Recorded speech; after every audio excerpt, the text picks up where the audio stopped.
akan situasi politik setelah Mas Pram menjabat akan seperti apa?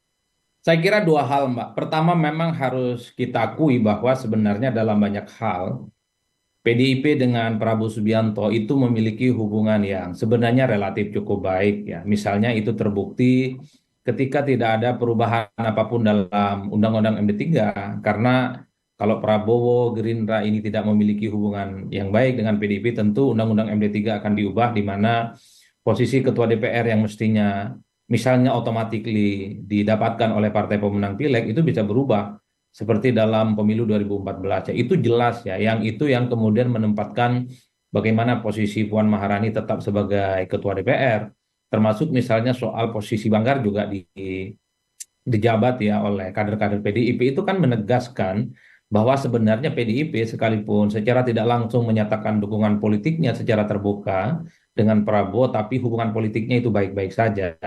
PDIP itu kan tak baik-baik saja dengan Pak Jokowi dan keluarga besarnya. Saya kira di situ. Nah, yang kedua memang harus diakui bahwa memang Pak Pramono Anung itu nyaris tidak punya resistensi politik apapun. Dengan Jokowi juga diterima, dengan Prabowo juga diterima.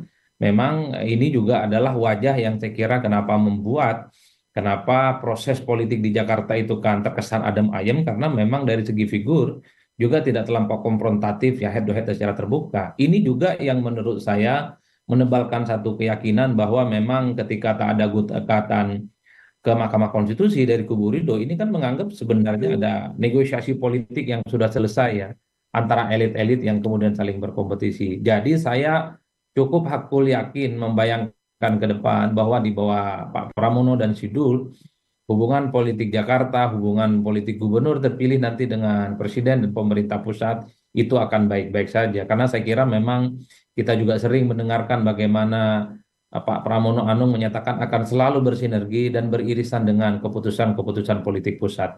Nah, Jadi Mas ini Adi, tapi bekal. kan itu soal Mas Pram dengan pemerintah pusat. Tapi kalau dengan parlemen nanti DPRD, mengingat ya PDIP akan dalam tanda kutip melawan banyak sekali partai politik lain. Itu akan seperti apa dinamikanya? Mulus juga nggak?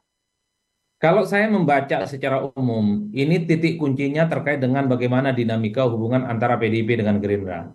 Bagaimana hubungan PDIP dengan Prabowo Subianto. Kalau ke depan hubungan PDIP dan Prabowo tidak baik-baik saja, maka saya kira Kimplas ini akan menjadi sandungan politik yang tidak main-main. Karena bisa diorkestrasi menjadi oposisi di luar kekuasaan yang cukup kritis, yang bisa merongrong dari luar. Tapi sebaliknya, kalau kemudian Prabowo dengan PDIP baik-baik saja, saya kira Kimplas ini akan memberikan satu support politik yang akan mendukung semua hal yang terkait dengan kebijakan politik yang dilakukan oleh Pak Pramono dan Sidul, Mbak.